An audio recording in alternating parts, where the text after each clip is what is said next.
Hey guys, what's up? My name is Shanwin, and today, alikat pag-usapan nga natin, nakita ko tong video na to. Kung maalala nyo, just couple of days ago or months or weeks, di ba nagkaroon ng interview si Erwin Tulfo and he's saying na hindi na raw siya tatakbo for the midterm election, di ba?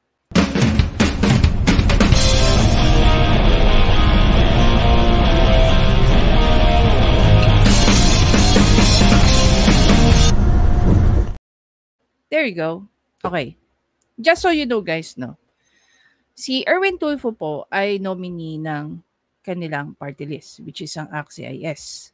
Hindi naman po nominee ang tumatakbo. Hindi naman po yung nominee ang binoboto ng tao. Ang binoboto po ng tao ay yung party list. Okay? And I think last 2022 election, ang party list nila ang nangunguna. Okay? Kaya nagkaroon po sila ng 3 seat sa Congress. Typically po, may ruling po pagdating dyan. Okay. Bakit nga ba sa kanila 3? Imagine niyo yung legit na legislative representative, legislative district representative or tinatawag natin mga congressman. Kada isang distrito, isa lang ang representative. Na unlike with the party list, if you were able to garner yung pinakamaraming votes, okay, there is a chance na pwedeng maging 2, 3 ang nominee mo. But typically, may formula for that. Okay? I don't want to bore you with the technicalities, but basically that's how it works. Diba? Kaya, ang dami-dami na pong mga Pilipino na nakakaintindi about sa ng party list na gusto na lang tanggalin yung party list. 1, it's not working. 2, it's not even addressing any issues like halimbawa, yung mga marginalized sector na sinasabi nila. Pagka nagtayo ka kasi guys ng party list, you have to explain sa COMELEC, why are you putting up this party list? Diba? Sino yung mga target mong tulungan? Niisip ko hanggang ngayon, sino nga tinutulungan ng ACT-CIS? Sa totoo lang, no, dapat ang COMELEC din, nire-revisit nila yung mga ginagawa ng mga party list. Are they really doing what they said na gagawin nila? Okay? Maliban sa, imagine mo, no, sa isang party list, ilang tao yung pinapasweldo ng taong bayan.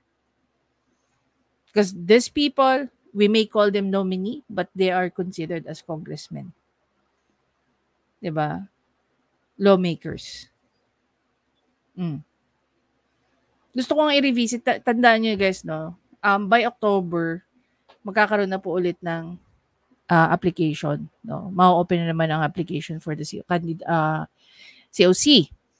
Dapat by then, pag-aralan na po natin kung anong mga pinagagawa ng mga senador na yan, ng mga local officials natin, paano sila nakatulong sa atin. Tapos, idikit natin, magkano kanita na itong kongresista na to sa 3 taon? At ano naman na nagawa nila sa 3 taon? Is it worth it na ito, iboto nyo pa? Iboto nyo pa. Diba? Yung mga ganon. Anyway, so ito nga may lumabas na senatorial slate di umano. Okay? Again, di umano. Ni PBBM for 2025. Admin slate daw to. So, kilalanin natin. Ayan, manok ni Marcos, possible members and so, possible members of administration senatorial slate for 2025 election. Okay? Tito Soto ba iboboto nyo? Ako, iboboto ko siya pag tumakbo siya. Bong, no. Gibo, no. Manny, no. No. Yes. Yan. Si Senator Pia. Ano ko yan? Ikakamping ko yan. Si Senator Pia Cayetano. No. I don't know. Not sure. Diba? Sabi nga niya ni Senator Cynthia Villar, ito na yung magiging huling niyang takbo. No? See? Erwin Tulfo. Possible. Possible nga naman daw. Tapos, punta tayo dito. Pakinggan natin to. Sa trabaho nakatuto si House Deputy Majority And even the caption itself, no, kung titignan nyo, iginiit ni ACT-CIS Party List Representative Erwin Tulfo na hindi ito tatakbo sa 2025 midterm election at nakapokus lang sa trabaho nito. Leader at ACT-CIS Party List Representative Erwin Tulfo at hindi sa pagtakbo nito sa pagkasenador kahit siya ang nangunguna sa latest senatorial survey ng Pulse Asia. Nagpapasalamat si Tulfo sa lahat ng dinaanan ng naturang survey pero kanyang nilinaw na masaya siya ngayon sa House of Representatives. Ayon sa kongresista, kung titignan ay pareho lang naman ang trabaho ng Senate and Congress dahil again, una sa lahat, no, Erwin Tulfo, meron siyang conviction ng libel. Ang tanong,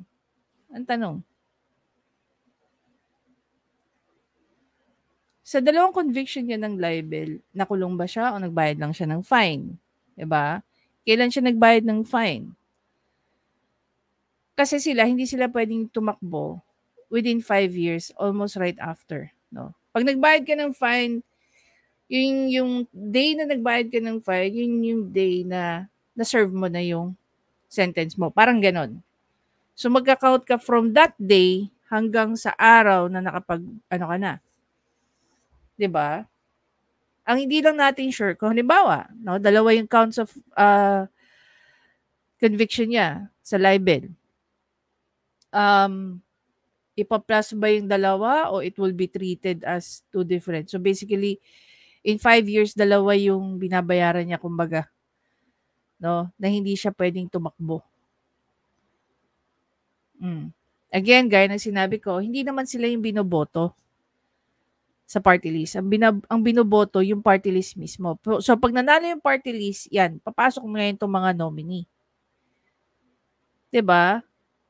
Not unless, kaya hindi siya tatakbo sa Senate. Ito yung other conclusion natin, ha? The reason why hindi siya tatakbo ng Senate kasi hindi siya pwedeng tumakbo sa Senate. 'Di ba? Ang ipinapasa nilang panukalang batas ay idadaan din naman sa mataas na kapulungan. Pero diin ang mambabatas na mahalaga na manatiling nakatuon ang kanyang atensyon sa trabaho at hindi sa politika. Nanguna si Tulfo sa senatorial survey ng Pulse Asia noong Marso na nakakuha na 57.1%, kasunod ni dating Senate President Tito Soto na nakakuha ng 51.8% at dating Pangulo Rodrigo Duterte na nakakuha naman ng 47.7%. So basically dito sinasabi, hindi daw tatakbo for senatorial race. Ibig sabihin ba nun na magsistay lang siya sa Congress? 'Di ba? Balik tayo rito. Of course, ito hindi. Lalo na to hindi. Ito pa, hindi. Ito, yes. Richard Gomez, yes. Ito, yes. Ito yung pinakatamang Marcos na kilala ko. Well, we don't know each other. Hindi ko siya personally kilala. Hindi niya ako personally kilala. Pero I like her performance sa loob ng Senado. Ito para sa akin ng tunay na Marcos. Like, perfect replica ni Apollo ito. Anyway, so, yun na nga guys, no? We're not sure. Basta, ang pagkakalam lang natin, sabi nga ni Erwin Tulfo, wala siyang planong tumakbo for senatorial race, pero hindi rin naman niya sinabi na hindi siya tatakbo or hindi siya magsistay as nominee sa loob ng Congress. 'Di ba? Sa loob ng House of Representatives. Unang-una sa lahat, ako para sa akin, napaka-nonsense. Dagdag gastos lang. Imagine niyo on a regular basis, ang kailangan lang naman natin, about 220 to 250 yata na congressman. Tapos, meron ka pang dadagdag na 100 seats para sa party list. Plus, 100 na ulo ang pinapalamon natin. 'Di ba?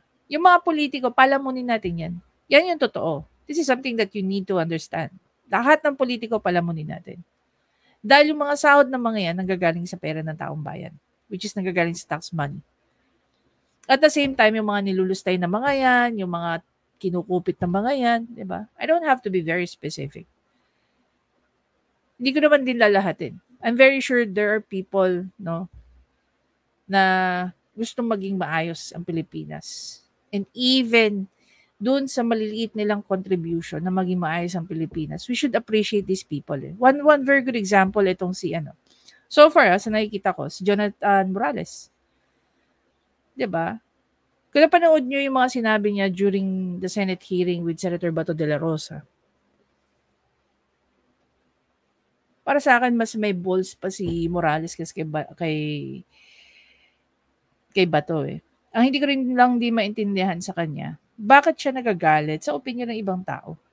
Binigyan ni Bato, no, ni Senator Bato de la Rosa, binigyan ni Senator Bato de la Rosa ang rason ng mga tao na magbigay ng ganong komento. Ayaw mo pala nakakarinig ng ganyang komento, then might as well nagpaka-pribadong tao ka na lang. In the first place, hindi ka naman makakaupo dyan kundi wala rin naman sa endorsement ni PRRD. Ikaw at saka si Senator Bongo. Wala naman kayo eh. Kung hindi rin lang kay PRRD. Diba? Oh. Ito yung nakakatawa kay Senator Bato. Yung harap-harapan na binastos siya ni Raffy Tulfo during their session, nagsorry siya. Kasi nga naman, maliit nga lang naman daw sila, konti lang sila, ayaw niya may kairingan. Pero yung mga pinagsasabi niya kay Maharlika, nakakatawa. Diba? Oh.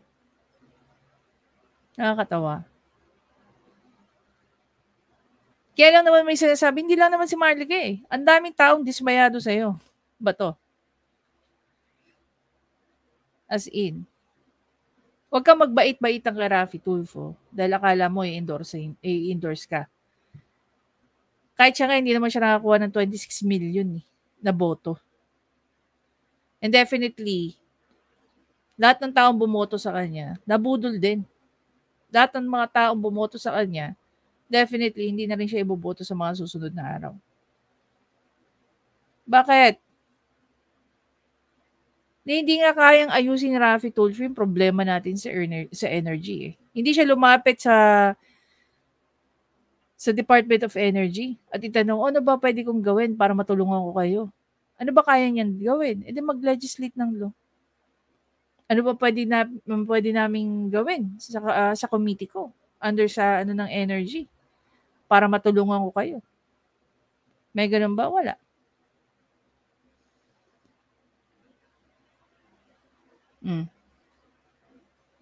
Tapos iboboto niya yung mga yan. Ano yung most recent bill niya? Friendship bill with France? Talaga ba? 'Di ba? Tingnan mo yung mga naging reaction ng Tingnan mo naging reaction ng tawag dito ni Senator Amy. Kung hindi lang professional Senator Amy, baka pinagtawanan na siya eh. 'Di ba?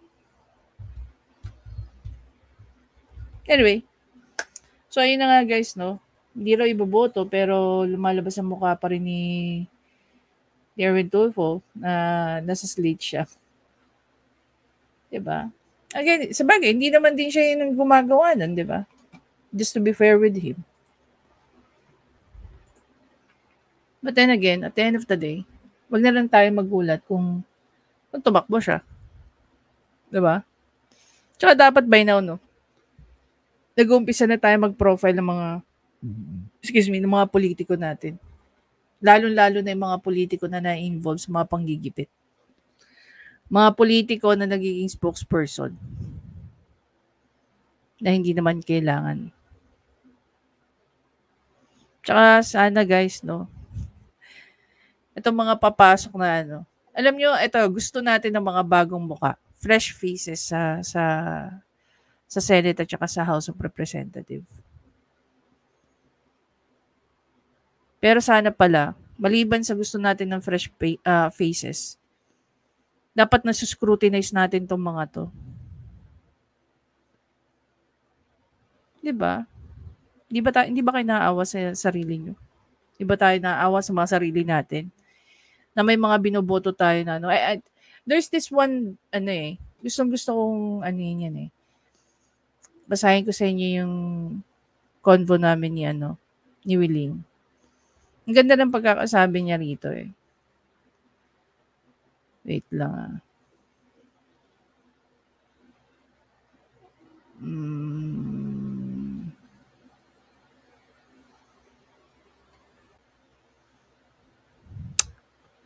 Ito yung sabi ni Willing. I don't think we need qualified politicians.